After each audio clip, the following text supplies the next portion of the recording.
motivation in autistic people, because it is an issue that comes up for me a good bit in the work. Yeah, so there can be a lot of misunderstanding of an autistic person's motivations. Absolutely. If behavior is seen from the outside, or Exactly. engagement with a particular thing or process is seen as, the person's just not interested or they don't care. It might be a misinterpretation of what motivates that person, or whether they're feeling any motivation, or how to help them feel motivated if that's possible. Let's just think about what motivates people and what doesn't motivate them, which I think is an important question anyway in the world of therapy and in the world, But yes, therapists more specifically also need to be really thinking about a lot when they're working with an autistic client.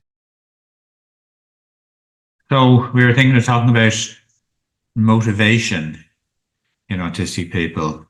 Yeah. Today, and partly what led me to mention that, because it is an issue that comes up for me a good bit in the work, in the client work, but also in teaching and in just discussions, is that I think that a lot of the kind of response to the kind of deficit model, in other words, if you like to call it the weaknesses model, in other words, autistic people are no good at, they're unable to, and, one of my kind of favorite examples to illustrate this is small talk, like autistic people are terrible at, can't do, are incapable of, then, obviously one of the responses to that, an attempt at a positive response, is to say, oh, yes, but autistic people also have strengths, and we focus on strengths. But I kind of go a different direction altogether, because I'm a bit iffy about weaknesses and strengths as a way of thinking. And I'm more interested in the fact that maybe an awful lot of differences in autistic people are explicable, or can be explained by different motivations, different priorities, different values, like small talk being something not that autistic people are incapable of doing, but that they're no interest in doing and see no value in and see no purpose in and aren't motivated to do it, rather than can't do it. And that's a whole different way then of looking at quite a lot of autistic psychology, if you like, and it brings us into areas then like interest-based motivation and all that kind of thing, which I think is more fruitful, than things like than the whole strengths weaknesses kind of model, Yeah, no, it's a good point, isn't it? Actually, because it does shed a light on the therapist's positionality, if you like, as to whether they're using the deficit model, whether how a person might be conceptualizing autism in general, and the capabilities or the competent, what they're presuming about the autistic person. And they could easily label something as can't do or can't have or can't be, when actually it might be an issue of motivation, with different motivation. Yeah, absolutely. And equally, like, there are people, can't think of anyone specific now, any specific writer or speaker, but there are people who have said, that people in the autism world have said, I'm not too mad about strengths either. It's like, I think you kind of said it when I raised this point last week as well. It's like, we don't, a lot of people don't want to be seen as having weaknesses, but they don't particularly want to be seen as like valid because of their strengths either. It's like, it's like, do I have to be good at something to be valid? Could I not just be interested in it? Could I not just be passionate about it? And that's enough. Do you know what I mean? Some people would trace that kind of not only the deficit-based model, but they would trace some of that strengths-based thinking equally back to a capitalist type model. It's like, what are you good for? Who gets to decide? Who gets to decide something is a strength? How's that measured against what? Yeah. So that's why I think that it is interesting as a sideways move from the deficit model rather than a move from deficit into strength. Kind of like let's just leave all that to one side and think about what motivates people, and what doesn't motivate them, which I think is an important question anyway in the world of therapy and in the world, Mm, mm, what are people's values? What are people's priorities? What are people's interests? mm, What do people have strong feelings about? What mm, stirs them up? What are they, in very strong disagreement with and against? I mean, mm. an interesting example of that in a therapy context for me is one of the areas in which this also came up for me very much in the work is working with social anxiety and social phobia.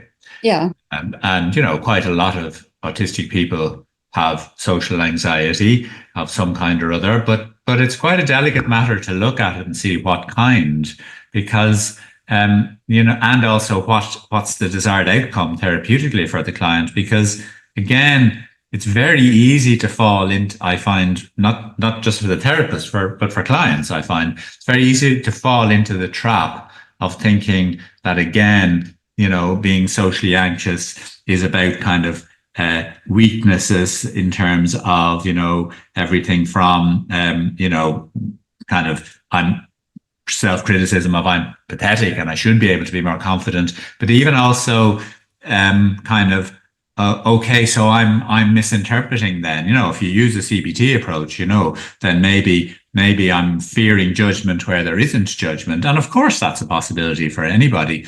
But like two things are interesting there. One is adult autistic people might not just be basing their fears on previous learning, which is of course classic social phobia.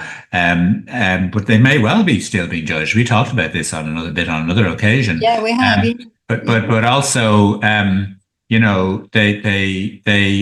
may simply be running into again a big clash of values around what it is to be social, and Yes. that's a really deep issue again. And even that Yeah. means that what's happening is somewhat different than just classic social phobia, but also the Yeah. outcome might be crucially different. I mean, like, Mm, there can be easily be an assumption on the mind of clients because of the strength of our cultural conditioning that the healthy outcome of working with social anxiety would be I will now be comfortable to going to parties, because everybody else is, but of course it might just be, well, I'll be more comfortable meeting one person for a cup of coffee, and actually I can be like that for the rest of my life if I want. I don't have to uh, mm, be someone who can or even wants to be motivated in the way a lot of people are motivated. So again, that whole sort of social mm, anxiety work also brought me to dig deep into motivation. mm. What do you want? What do you value? What is friendship for you? What is social life for you? So I just think the Yes. motivational side is fascinating and fruitful.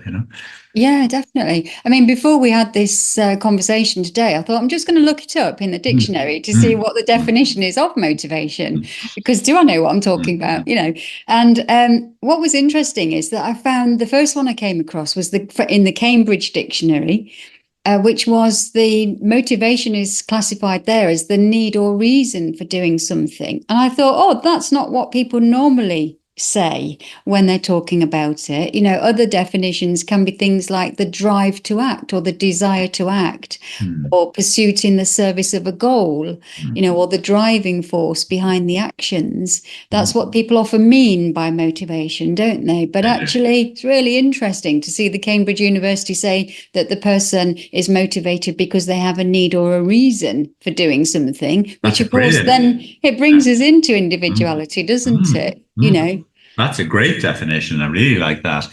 And I think it's exactly relevant to what we're talking about. Because again, this is the thing, is like an autistic person might not have a need to have lots of friends. I mean, it's an issue I run up against partly through, that kind of internalized autophobia, stigmatization that we were talking about there last time recently is that the autistic person can have that self-criticism as what's wrong with me that I can't have lots of friends, but also maybe what's wrong with me that I don't want lots of friends. I also run up against that issue sometimes with younger autistic people whose parents are still worried about them because Oh, yeah. lots of friends. But then my question is, well, are they unhappy about it? Are they lonely? Well, maybe not. They have a Mm, friend that they see every now and then, and a couple of friends they see online, and they're quite happy with that. So that brings us back to, well, they're not motivated to have more friends. Why? Because their needs are being met. Exactly yeah. that Mm, word, needs. It's about their needs are being met. Autistic people often like most of the time don't feel the need to do small talk. It's not missing from their lives. They're not missing something, you know. So yeah, I Mm, think that's a really important word in this context. We are, from to my mind, we're talking about needs. Yeah. Yeah. mm. Yeah, and thinking about, you know, like a drive pushing one toward, um, meeting needs. Hmm.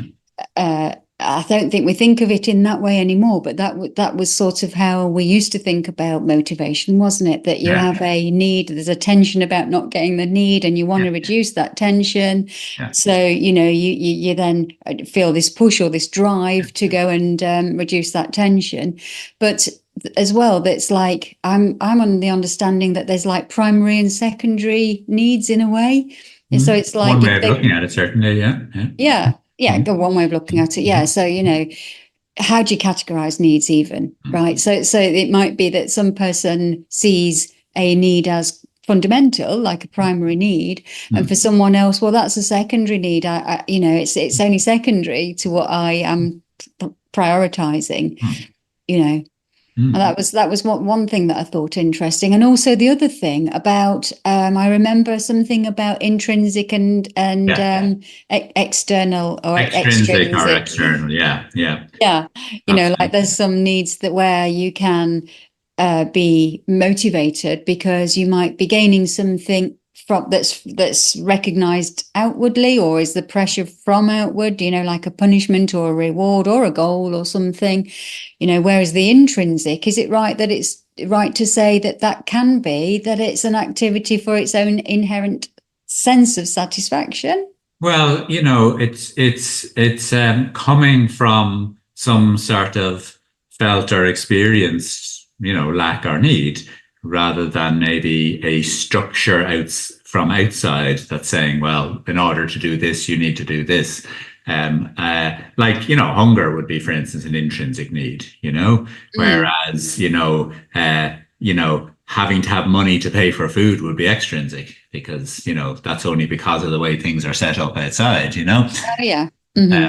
But hunger is an intrinsic need. It just comes in its own time because you haven't eaten a while, which fits neatly with something that was going through my mind, which is it's something actually that, interestingly enough, uh, Robert Chapman talks about in Empire of Normality. And even though that's a primarily more historical sociological book, he refers a lot, particularly in the early part, to sort of uh, you know theories of well-being over the centuries. Oh yeah. And what he talks about is, and of wellness. And what he talks about is, the kind of way in which the sort of, matching a norm of wellness has become the dominant sort of model. Like, Yeah, for yeah. instance, the case of the child deficit style models. Here's the norm, you're falling short of it. Whereas he said that, older models, and they're still part of the current models, but older models of wellness were, and they more fit with this kind of notion of needs, are models of balance. In other words, regulation and the body and mind, Mm, the body mind needing to keep getting back in harmony and balance. So, again, mm. hunger being a classic example. You Yeah. get hungry enough to eat, then you're not hungry, and then you go out of balance again, and you come back in balance, and you can overeat, and then you probably shouldn't eat for a good while, and that sort of model fits much better with the type of intrinsic need-based individual motivation that I think is what I'm certainly thinking of today, that we need to be considering. When I say we, I mean everybody in a sense, but yes, therapists more specifically also need to be really thinking about a lot when they're working with an autistic client is, hold on, let's just pause, stop, take time, be curious about what actually motivates this person. What are their actual intrinsic needs? What Mm, feels out of balance to them that they would feel the need to get in balance? Do they know how to recognize it? Do they know how to do something about it? Do they feel it's mm. valid? Have they ever had permission to say, actually, what I would really like actually would actually make me happier would be this, you know? Yeah. Or did Yeah. they say it one day and then everybody laughed at them? Do you know? Uh, Mm, because I don't think we'll ever be getting this work right unless we're giving that serious thought, And isn't that one thing we all need? I don't mean it that way, but I do think we always need to go back to the drawing board, because it's not what we're used to thinking about. We're used to thinking about, oh, there's a problem here and there's something missing and we need to fix it, rather than, hold on, what this is might be about what this person values and needs and doesn't have a way to get. And maybe that's what will make the most difference. Particularly with, as we know, working as therapists with autistic clients, especially people who have not known as children that they were autistic, because obviously you don't just mask as a fake self. You're actually, parts of self have not been allowed to exist even to yourself.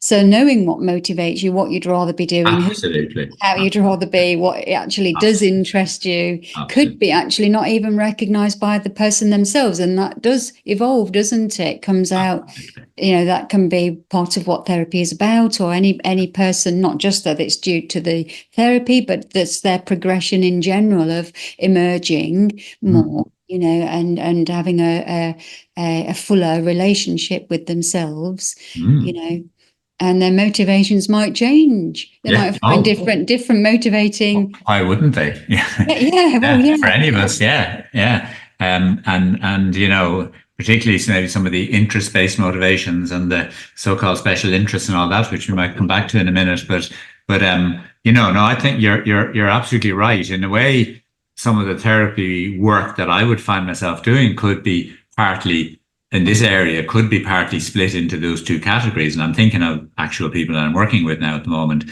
One category, one part of the work can be exactly what you said there. It's like, actually the person is realizing, I don't really, not sure I know what I like actually, or want, or need, or is important to me. I know some of it, but in other ways, I actually not quite sure. What do I want from friendships, or what do I want? Do I want friends? Do I want many friends? Do I want much social life? Do I not want much? What do I want? Do I want a relationship, or maybe I actually don't want one? Maybe I'm aromantic and asexual. It's like it's quite starting from scratch from some people.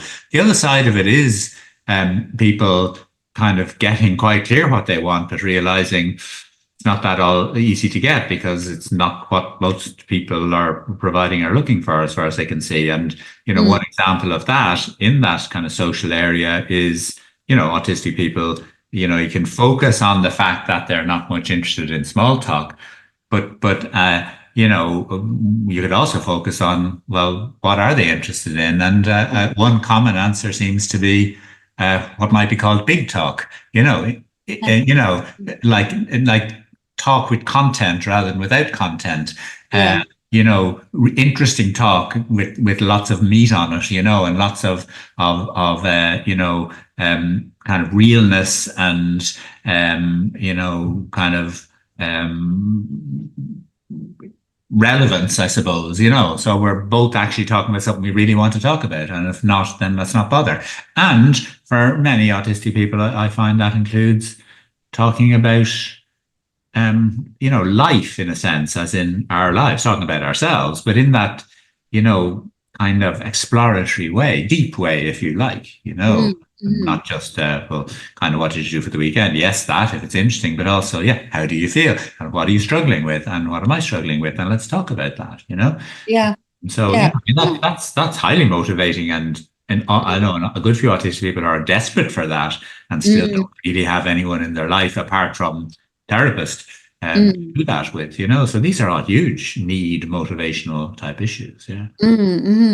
Yeah, I was thinking of the big talk being sort of about like the content is more important. There is a content, there's a subject matter, as opposed to the purpose of small talk being actually, it's about the contactfulness or the relating in some way, or the dynamics. It's featuring that. That's the purpose of it, really, because the subject matter is meaningless, but usually, or very much reduced in significance to the other reason.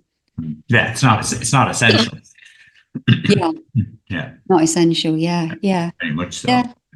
Yeah. And you talked about special interests, because obviously that's another content-packed kind of conversation that Exactly. you can have, Exactly. which is a slightly different purpose can be actually, because that's not about necessarily exchanging big thoughts and big ideas about life. It might be one person talking for some time about their interest, and another person might be holding space in fascination, actually, and awe and delight in listening. There might not be much interaction, but there might be very much a cohesive relatedness going on.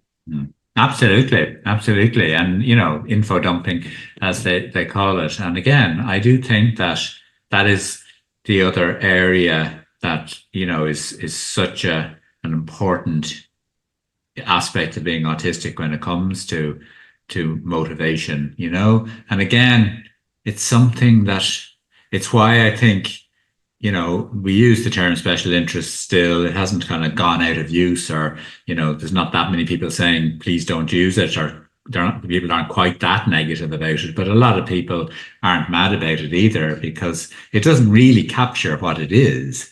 And it is a bit dismissive. Oh, they have a special interest, but what we're talking about is passion. That seems to be one of the favorite words around this nowadays, and I mean, what more motivational word can you have than passion? And yet, it's something that often is still seen as a kind of a regrettable distraction that somebody is caught up in, Yeah. or if you're going to be slightly more accepting of it, a kind of a means to an end. Oh, sure, if you can get them interested in their special interest, then you'll get them kind of hooked in, and then you can segue them into something else, particularly that kind of thing is used with children, that kind of approach. Rather than, hold on, this is a really important part of this person. It's part of, when I'm talking about this in relation to, again, the work I do, which is largely with adults, I'd be saying, for an awful lot of people, including myself, a lot of autistic people, our passions, our special interests, our spins, if you like, they give huge meaning to our lives. They're part of the kind of the structure of our lives, the purpose of our lives, the depth of our lives, the excitement of our lives, the drivers, again, as you said earlier, our lives. There's so much more to the needs, motivational reasons side of things in that territory than I think an awful lot of people, including a lot of therapists, still realize this is actually about a huge part of a person, not just a thing they do, but that's interesting. Now let's get back to this. No, hold on. This is me. You are missing me by not listening to me talking about my passion, Yeah, and the huge amount of time and energy that I spend involved in that as well is a huge part of me. Yeah. I mean, in a way, what I immediately thought of there once when I stopped and you started, so at that moment of a pause, sort of, I immediately thought, well, that's exactly what we're doing here. Yeah. This is us talking about all of this, but it's not like we're thinking, oh, it'd be a good idea. I suppose we best talk about some of this stuff. Okay, well, we best put something together, and it'd be a good thing to do. And oh, well, sure, yeah, it's a bit of work, but but it's like, it is more like, well, this is what we do anyway.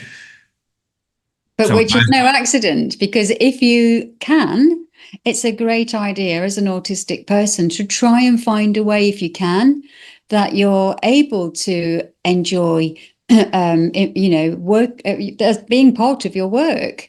I mean, that's great, isn't it? If you get the opportunity to do that the work that you're doing is also part of what you're interested in, or you become interested in a special way, or a more passionate or enthusiastic or masterful way about a part of your work. It might not have been before you started, but then you come across something and you think, wow, that's fascinating, going to deep dive into that, and you keep going and going and going. And if the two can be aligned, that makes work a lot nicer, makes it much more meaningful, makes you want to do it, makes you love doing it. Absolutely. Yeah, I think meaningful is the word that most jumps out to me there, because I think love doing it is great, but for it to actually be meaningful, because things, can be enjoyable and meaningful.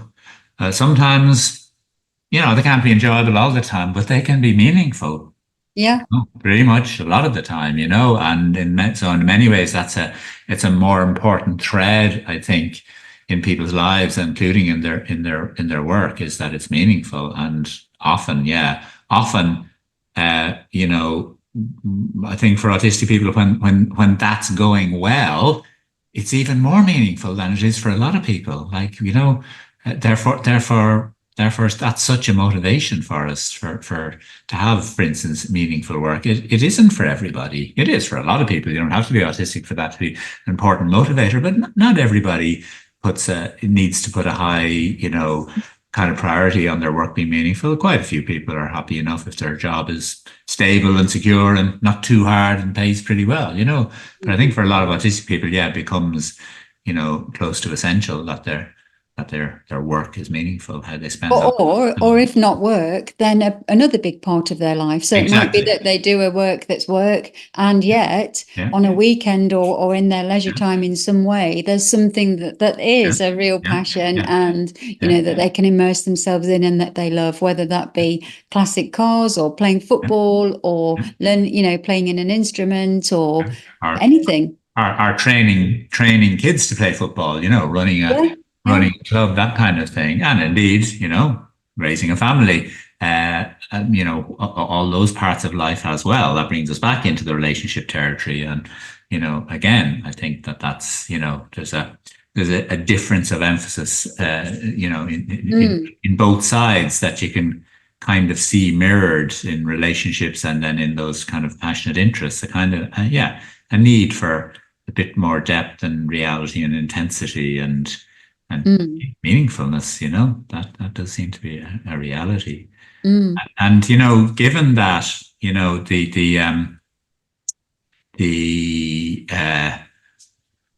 fact that we're saying, you know, all of this is, you know, core, intrinsic, individual, motivational needs for autistic people, some variety of all of this, then it reminds me of something that Kieran Rose, the autistic advocate, said there. I think I might have mentioned it before, but he said it at a conference that I was involved in back in April. He said that reasonable adjustments are not inclusion, they are add-ons. And it's interesting when you look at it in this context that when people think in those terms, say in a job setting where we say, well, okay, we'll make this adjustment for an autistic person. We'll allow them use noise cancelling headphones or, you know, not necessarily have their lunch with other people, you know? Well, that still is implying that it's kind of a pity that you're like that, but we can make an allowance for it, rather than this is a deep part of who you are. These things the bits we're seeing, like that you need noise cancelling headphones or that you don't want to take lunch, you like to take lunch on your own, aren't just a kind of a problem that we will kind of accommodate to. If we have any curiosity, they might tell us something about you that might actually be quite interesting and might give us a clear sense more of who you are and how we could more incorporate you into this workforce as that person with those motivations and those type of needs. You know, that's inclusion. Yeah. So in a way, I think that's one of the thoughts that's clarified in my head talking about this today is that we can't have proper inclusion and proper inclusiveness, including in therapy rooms, unless we're really, really seriously interested in motivation, in deep motivation, in needs, in underlying reasons. That definition is very good, by the way. I like that. Was a great way to kick it off. Yeah, that definitely captures the concern I have, you know. Though values is also another good word here, you know. I mean, values is something that can be talked about in its own right, out of all of this, but it's not separate from motivation and needs and individuality and meaning, you know, the values that somebody might have. And again, I think we need to be thinking along those lines if we're to properly understand the autistic culture, the world of autistic people. Is so we need to say, well, look, often there's just quite different values, just like there are across different cultures. And they're not the wrong values, they're not the right values, they're just different values. They're equally valuable values because values always are. You know, so I think yeah. I have a question for you. So what about when or if motivation, how do I phrase this? The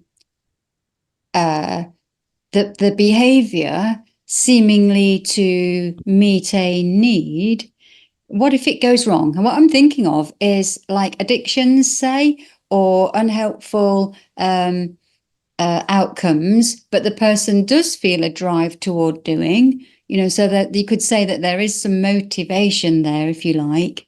What's your thoughts on that?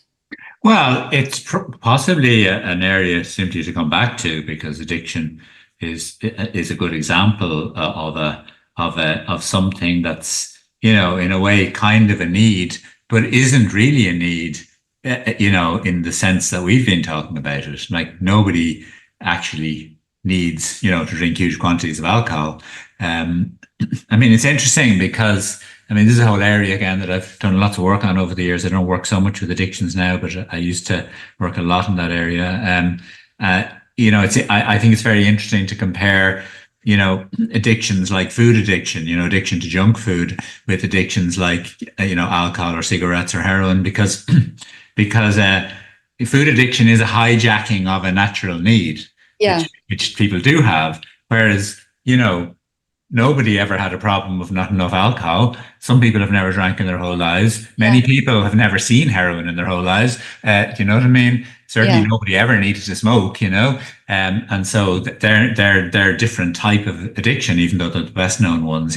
But those addictions don't actually meet needs. So there's a high motivation. It's again one of the reasons why motivation is a highlighted issue in my mind, because if you work in addiction, you get very highlighted sense of healthy motivations and unhealthy motivations, and how strong the unhealthy ones can be, because what a smoker wants right now is very desperately a cigarette, and yet some part of them also desperately wants to give them up because they hate being owned by them, and they hate the fact that they're gonna probably die younger and so on. So it's like that kind of clash between, if you like, real motivations, or motivations that actually have a purpose and that will keep you weller and keep you on a track that will be better for you, versus very strong motivations that aren't really needs, like actually, that's a good, that set me off thinking about something. The way that I'm framing it in my mind right now is then that you can have drives that aren't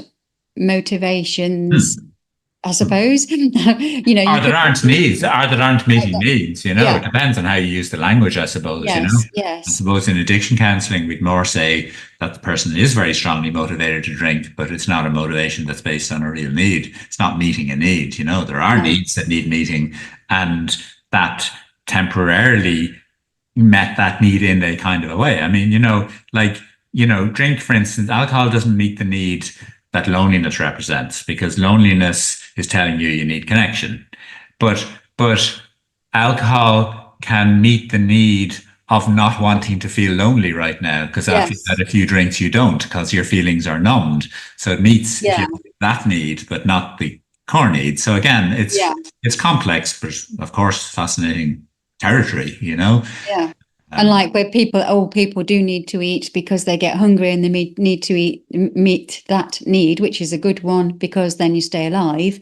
But you can eat when you know that you're not eating for hunger. That would be a different thing, wouldn't it? That's it. It's common in Western society, but obviously some people can become very addicted to, those start with, junk style foods, high sugar, high fat, high salt, which nobody needs, it's a territory I wouldn't mind talking about at some stage. Not because we know a huge amount about autistic people and addiction. I'd be interesting to talk about it because we don't know that much. Now we know a certain amount. Some of it is just obvious because it's humans and addiction, and we can see that fits with autistic people. But it's very interesting that there's been very little research on autistic people and addiction, and very little literature. Now it's rapidly grown in the last 5 years. People spotted that, obviously, and people have written about it in the last 5 years or so, and started doing some research. But actually, if you go back 10, 15 years, certainly 15, 20, the literature basically says, autistic people and addiction, you don't really need to look at that, because because how would autistic people becoming addicted? What they meant was two things. They meant, number one, sure, autistic people are all sitting at home, they never go anywhere socially. So how would they be using drugs and alcohol? Should they have no social life? Which of course is way far from true. No autonomy. Yeah. Yeah, well, yeah, and no ability, to be functioning in the world. But secondly, of course, it was also missing the fact that drug addictions aren't the only addictions. There's porn addiction and gambling addiction and gaming addiction and all sorts of things Yeah. that, Yeah. need to leave your room for anyway. So people are beginning to try and catch up on this. I mean, it's interesting because there's loads of research on ADHD and addiction going back decades. But autism and addiction is relatively recent. It So we're would be an looking at, interesting topic, yeah, wouldn't it? As well, to contrast it with what is an addiction and what's a special interest oh, there. totally. Exactly. Yeah. And that's something I do talk about in other contexts is like, again, what is the difference between the sort of obsession and passion of an intensity of a special interest versus an addiction? And they are definitely different things, but we'll hold that as a trailer. I won't give away the answer. We'll save it for another time because Yeah. that does sound like a topic I'd certainly like to talk about. Yeah. Yeah. Yeah, so there can be a lot of misunderstanding of an autistic person's motivations. Absolutely. If behavior is seen from the outside, or Exactly. engagement with a particular thing or process is seen as, the person's just not interested or they don't care. It might be a misinterpretation of what motivates that person, or whether they're feeling any motivation, or how to help them feel motivated, if that's possible even. That's a very, very good summary. Yep. I think that pretty well captures it. Yeah. I think that's the message. Yeah. Yeah. And one thing that we didn't talk about, which I'm going to now put a trailer on as well, is of course demand avoidance. So that's another intersection really with being motivated or driving forward to act on something, isn't it? Yeah, and actually that stirs up a third trailer for me, which is the approach that, grew in addiction first, the therapeutic approach, but is now more widely used, which is motivational interviewing, which is designed to help, find and, evoke and use motivation, in a helpful way, against against unhealthy motivations. So and I find that's quite an interesting piece again in the work I do with autistic people. So yeah, there's a few tracks as always that we can go down from here. Yeah. Great. Okay. Well, thanks for that. Very interesting. All right. Yeah, good. And so we'll see you next time. Yeah.